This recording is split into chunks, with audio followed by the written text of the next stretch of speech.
friends, this is Karen from Blue Rooster Farm, and today we are back in my kitchen. But you might not recognize my kitchen because today we're on the other side of my island.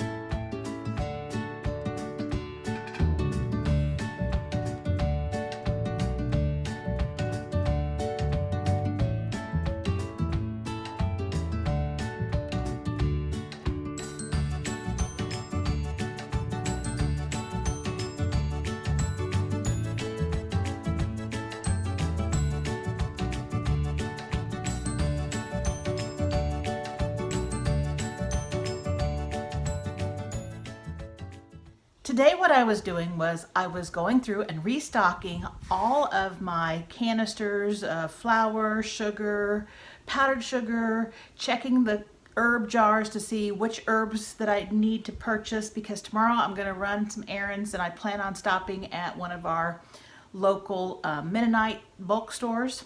And so I wanted to make sure I had a list of things that we needed so I can get my pantry full. And I do this about once every 2 months or so. And of course, if I run out of something, I will purchase that. But just kind of go through, organize, straighten up, you know what I mean. So today I was doing that and I thought, well, I think this would be a good time to share some of this with my viewers because this fall, when I am bringing in the harvest of different things and my herbs, I'm hoping to share with you how I process those and preserve them. And I thought I would go ahead and give you a little peek at what we do because this is the time of year that if you want to grow herbs, you need to get started now. And you don't want to see a video at the end of the season and say, oh, I don't have any of that. I should have planted some of that. I would love to try that. Now's the time to do it. It's so easy to grow herbs. All you have to do is get you a big pot, put you an assortment of herbs that need sun, most of them do, and then just keep it watered, make sure it's well drained, keep it in the sun, and you're gonna have herbs galore. And in the summertime, they're wonderful to use fresh. I use ours fresh all the time, and I'm so glad to have them. But in the fall, you don't want them to go to waste. So you bring the plants or the parts of the plants in, you dry them and you preserve them. Or you freeze them and you preserve them. So I thought I would give you a little preview of some of that stuff because hopefully this fall my herbs will grow well during the summertime and I'll have some to preserve and show you. And we can walk through the steps together then. But today what I want to do is real quickly show you if I plant an herb and I want to preserve it, and you can do this any time of the year when you don't have to wait till fall. If you've got lots of oregano right now, you go out and pick it and you can start drying it and you can start preserving it. I've got lemon balm, tons of it, and I've had to pick it and it's drying right now, and then I will crush it up and preserve it. So here's what I do. I will bring a sprig or several stems of an herb, and this is oregano, and I will tie it together with a rubber band. And rubber bands are nice because as the plant dries, it shrinks and the rubber band keeps tight around it. If you do a string, a lot of times the herbs will just get loose and fall out. And so I have these since this fall. I've got plenty of oregano, so I haven't ground it up, but I had it as a decoration on a herb ladder. And so I thought, well, I'll show you this. It smells great. I've also got some mint, and this really smells good too. So you dry it, get it nice and crispy, and right now if I just pinch that leaf, it just turns to dust. They are very crispy. After they're dried, oh, and you can put it in dehydrators if you do not want to wait. You can just dehydrate it, and within a day, you'll have dried herbs. So after I do that, I will take my KitchenAid, this is a coffee grinder, and I will put the stems. A lot of times I'll leave the thick stems out, but the small stems are fine. And I'll put the stems and the leaves inside there, grind it up, get it to the coarseness that I like, and then I will put them in jars. So here is, let me find one here that I have. Here is my sage from last year. And sage is always so funny looking when it's ground because I tell you, it looks like insulation or pillow fluff. It is really fluffy. Ooh, smell that. So then you put it in a jar, and I always also, if I can get this one out, use a silica pack. And that just keeps any moisture that gets into your jar out of your herb and keeps it from molding or anything like that, and keeps it fresh. You don't have to have these, but I do it just because here in Missouri in the summertime, if we don't have the air on, it can get quite muggy and things can easily mold. So I keep that. You could also dry your herbs and freeze them. That's fine too. I do that with some peppers that I'll talk about here in a minute. I did celery leaves last year because I had celery plants and they were really great and I had lots of leaves. So I dried the leaves and then I processed it in the coffee grinder, and it smells really good, but it is a fine powder and I can use that to season anything, soups, anything like that, sauces, rubs. It's great. Let's see. If you don't want to use a grinder, you could use a mortar pestle and grind like whatever you need when you need it. That would be fine. Also, a lot of the herbs that I do not like dried. I don't like basil dried. I don't like cilantro dried. And really, parsley doesn't have much flavor either.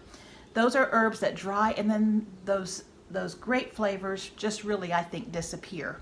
So I freeze those. I will rinse them off, pat them dry, put them in plastic bags, and freeze them.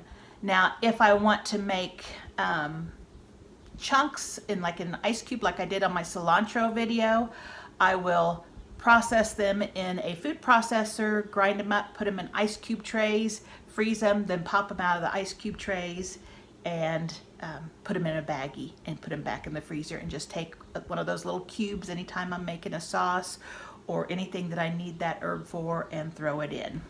So freezing, drying, those are both great ways of preserving herbs. Now, not only can you do this with herbs, but you can also do this with peppers. And right here, this is now a decoration. We've had this up here for a couple years.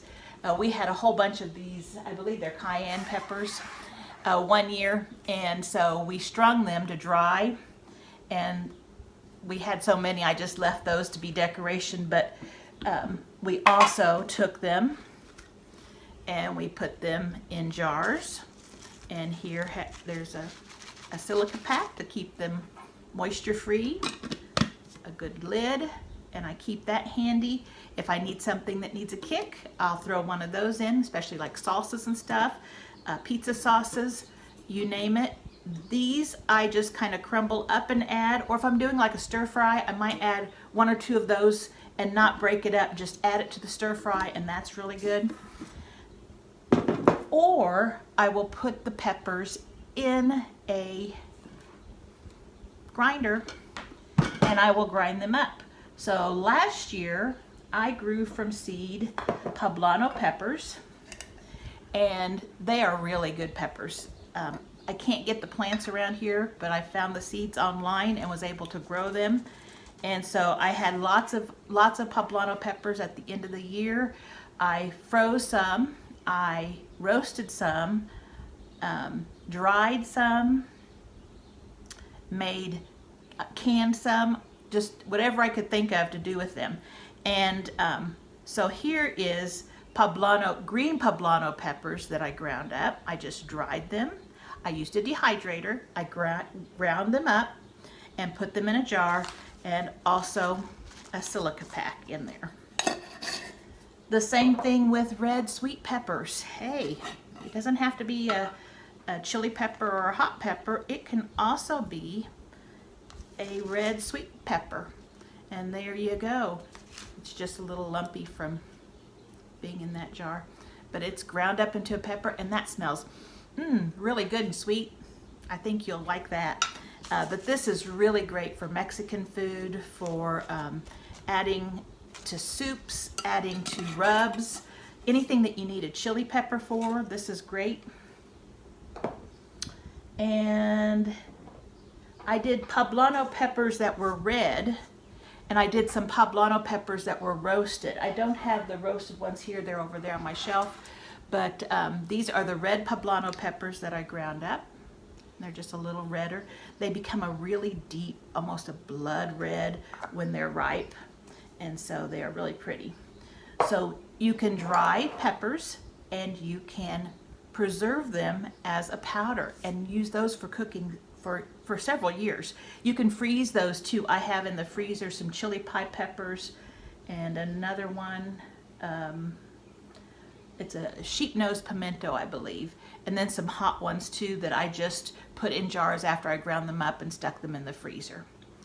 You can do the same thing with tomatoes. You can take and dry your tomatoes in a dehydrator, then you can grind them up into a powder. We take the big Smucker's jars of peanut butter, empty jars, and I fill those jars with the tomato powder. And then this season, when I'm canning my tomatoes and I need to thicken my sauce, I use those dried tomatoes to make my sauce thicker more quickly. That way I reduce the cooking time. But I keep those in the freezer because I know that I'm going to be using them in the next year. So you can take herbs from your garden, peppers, tomatoes, any of those things, and you can dry them and you can grind them down to a powder and preserve them and use them for your cooking. It makes great seasonings, and it saves you money on purchasing those seasonings at the store, because those seasonings are going up in price. I've noticed, even at our local Mennonite store, I've noticed the price jumps recently, and I don't like that, but nothing we can do right now. So let me give you a peek of the shelf behind me. All right, here is the cabinet that I have all my herbs and spices on, and you can see I have lots, but I still could use more jars and more space, but this is fine. My son and I built this probably about 7 years ago or so, and we had just added the island, built the island, and we're redecorating our kitchen a little bit, changing countertops, doing a few things, and I knew that on this wall right here I wanted something that I could put all the herbs and spices that I had in my pantry and a lot of the extra cooking things that I use all the time. That way they were within easy reach and I could see easily when I was running out of something and put that on my shopping list. So I designed this cabinet, and at the base it's kind of like chicken coop, where you have kind of the tilted front of the box and just place to put like our kitchen stuff, teapot, the canning lids, my canning things, our vitamins, you know, anything that we need to get to pretty quickly. And again, I didn't clean this up down here, so I didn't really think about planning on showing this video, but this is the way we live, so this is what you see.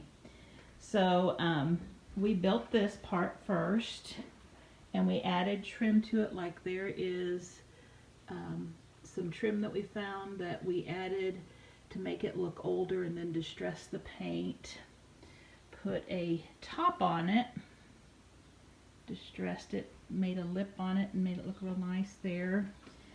He did a good job at using a router to do that lip.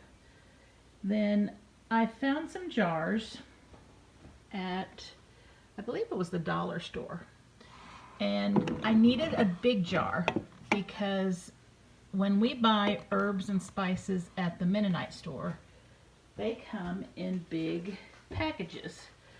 Like here is the onion flakes, and that's a large package. You can get like cinnamon and chili powder and things like that in this size. And then most of the seasonings then come in this size, and they're all good size containers. I didn't want the small regular size seasoning containers because I didn't want to put the herbs in a jar and then have the extras still in the plastic tub to put in my pantry. I didn't want that extra clutter. I wanted to put whatever herb we had all in the jar. So I found these jars and I thought they were handy, and the lids faced out. And I spray painted the lid black, just the outside. And you can see this is, like I said, about 7 years old, and they get lots of wear. So they've lasted really pretty well compared to what they could have. And some of my lids aren't tight, that's why they're tilted. But painted those, then with a Sharpie that is a white chalk, it's a permanent marker. I just wrote the herbs that I had or that I was growing on the lids, and then filled the lids with all my herbs and spices, or filled the jars with all my herbs and spices. Now, after I had the jars figured out, we figured out how deep to make the shelves and how tall to make the shelves. And so we were able to do 1, 2, 3 shelves for herbs, and then a shelf for bigger jars, and then the bottom base shelf. We didn't have anything in mind really on the bottom 2 yet, but I knew that I could fit canisters and stuff, like my flour canisters and stuff down there. But we knew that I needed to have the herbs up here. So we designed this, he built it. I gave him the ideas of what I liked, and he was able to put it into action, and we thought it turned out really, really nice. He did beautiful trim work at the top. I really enjoyed this. It's very handy to have everything out. So I have all the herbs, and then of course our Dutch gel, that is a pectin, cornstarch, cocoa, powdered sugar, cornmeal, oats. That's a clear gel right there, some raw sugar. I've got stevia, oat flour. We usually have peanuts right there. The different types of chocolate chips, regular chocolate chips, dark chocolate chips, sugar-free chocolate chips. And keep all of that right there and nice and handy. And then of course the bottom, just things that, got all my canning stuff down there, canning lids and things. So I have found that if I keep things where I can get to them, it's much easier to use and much easier to know if I have it or if I need to purchase it. So let me show you over here. And I hadn't planned on doing this whole video, but so my kitchen's not that great right now. But so right over here is where I usually cook.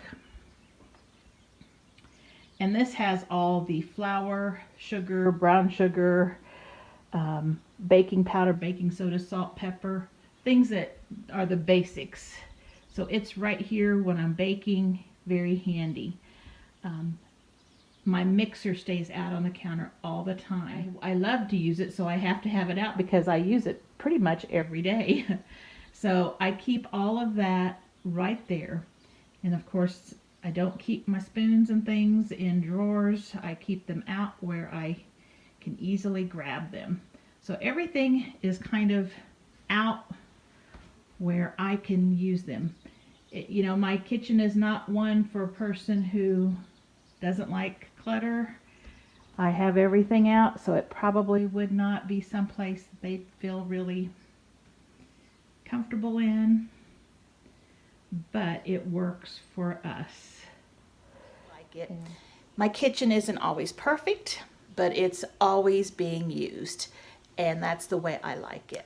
I hope you stick around because I'm going to be showing you how to make taco seasoning, your homemade taco seasoning, and your homemade seasoned salt, which is very handy to have. When you have all the basic herbs and spices, you can make any of those packaged seasoning mixes for just a fraction of the cost. And usually they're better than what is already sold at the store and already prepared. So stick around and I'm going to show you how I make our taco seasoning and seasoned salt. Now I'm going to show you how you can make your own homemade taco seasoning.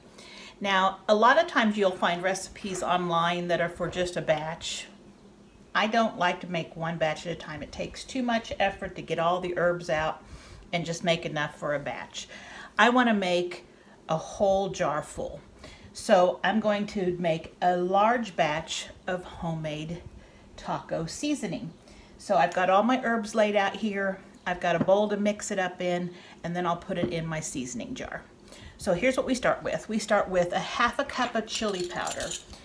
And as you know, since I have different chili powders, different pepper powders, I can use an assortment of those. That would be fine, but I'm just going to make it straight right now for you, since you'll have pretty much the ingredients that are called for on this recipe.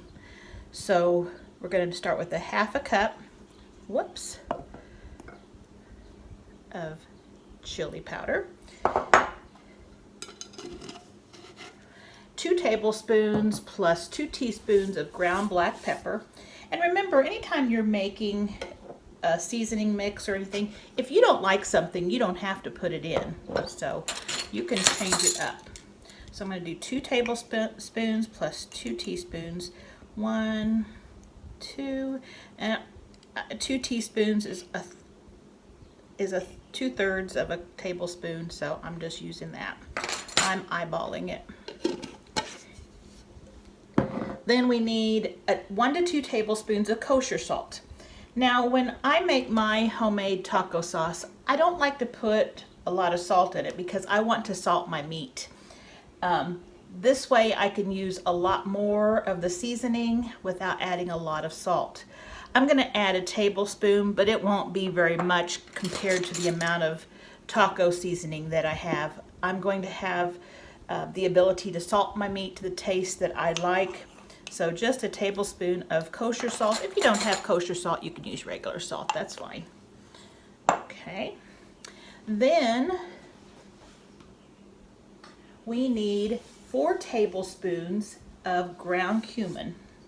So here's our cumin. And this is what gives it that taco flavor. This is what you smell when you smell taco seasoning. 1, 2, 3, and we really like the cumin, so we might have a little heaping tablespoons there. 4 teaspoons of paprika, and I've also got smoked paprika. Normally I'll put a little bit of that into, but today I'm just going to follow the directions.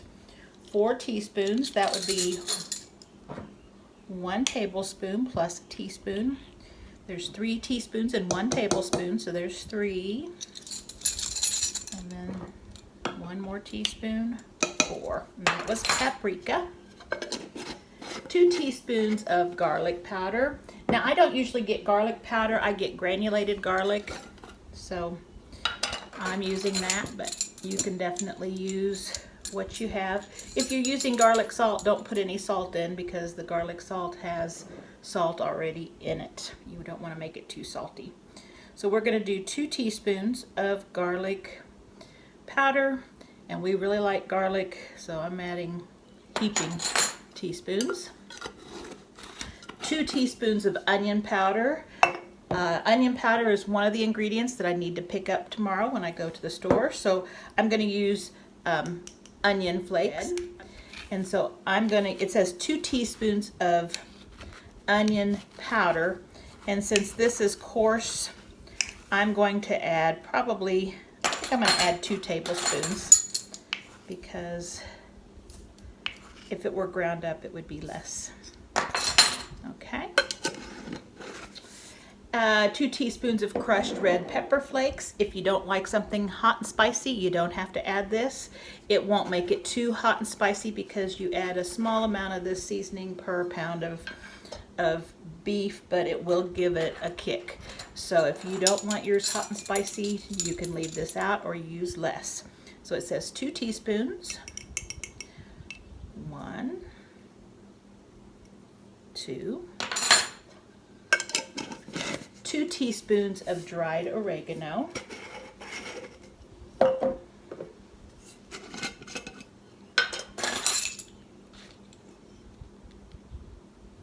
1, 2. And then an ingredient that I add, because this is what is in the store stuff, and it helps thicken the sauce up or the seasoning up when it's in your meat. I use a heaping tablespoon of cornstarch. So you don't have to add this. I add it because I like it to thicken when you add your seasoning to your burger, you add water with it, and I kind of like that to be kind of into a thicker consistency, kind of coats the meat a little bit. And then all you do is just stir all of these ingredients up.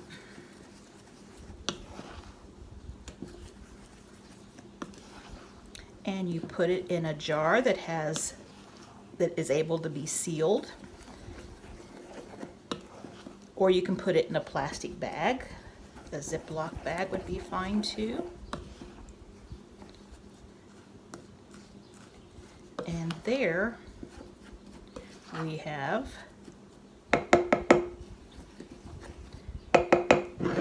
taco seasoning. And this will make lots of pounds of taco meat. Now, at the end of my videos, I will give a picture of the recipe for this, where you can screenshot or pause it and write it down. But some people may prefer to go to my Facebook group, Blue Rooster Farm.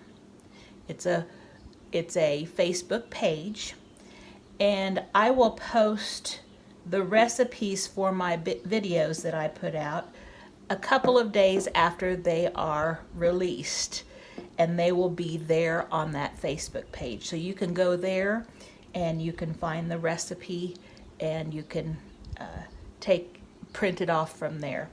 Now, if you are interested in that, please follow my Facebook Blue Rooster Farm page.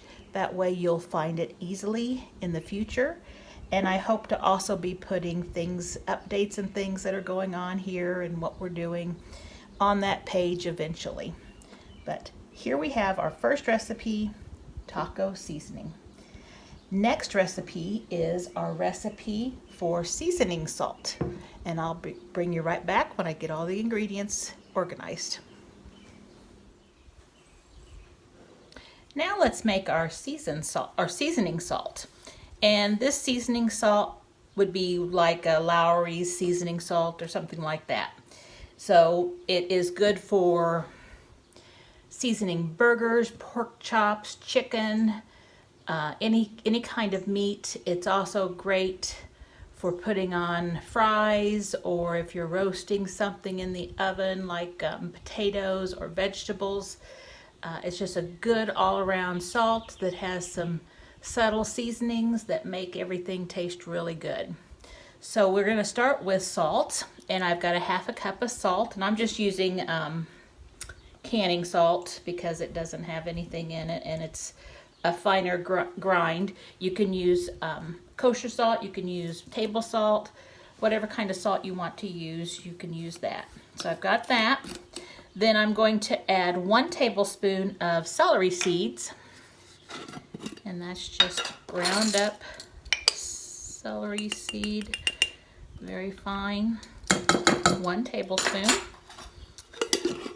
I'm going to add 2 tablespoons of paprika,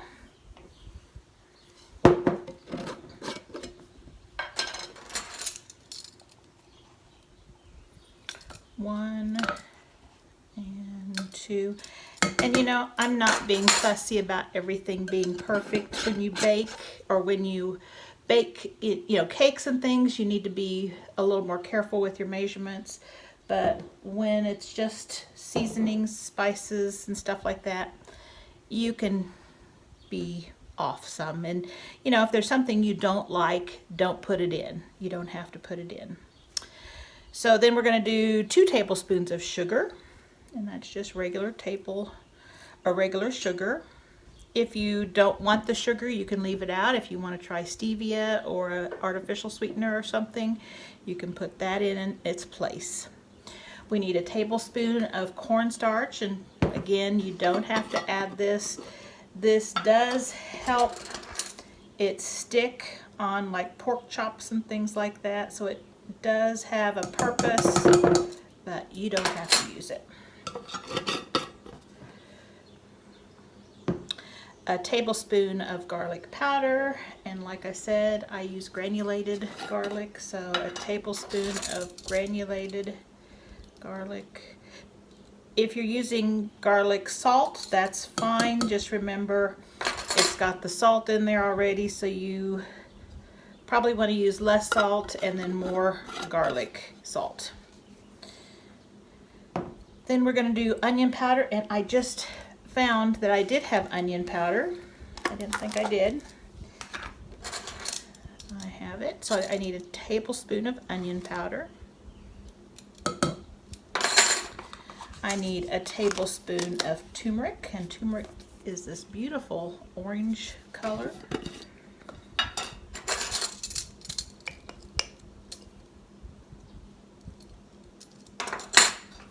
I need a half a teaspoon of the cayenne pepper, which is hot, if you don't want anything spicy. And this won't give it much of a spice because you won't be using enough of it to be overly hot, but it just gives it a little kick.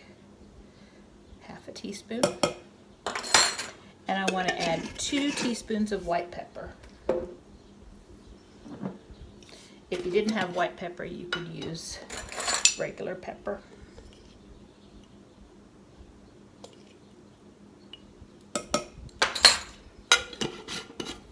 And if you didn't like pepper, you could leave it out. And we're going to mix that all together. Now, if I were to have used like dried onions, the onion flakes, and I were to have used like kosher salt, and some of my ingredients were a little coarser than others, you could definitely run this through your coffee grinder and get it all the same consistency, but you don't have to. That's just if you wanted to. And there we have it all mixed in. Get those little paprika lumps there, and I'm going to taste it.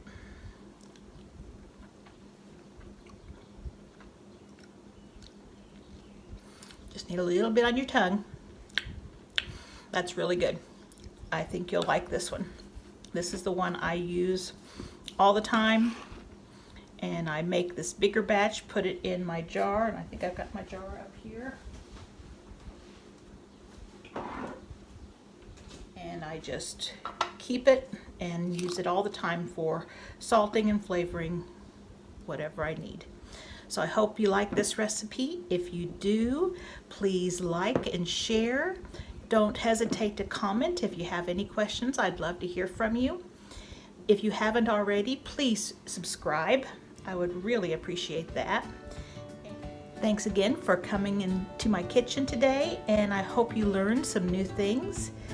I hope you have a wonderful week, and I will see you soon. Bye-bye.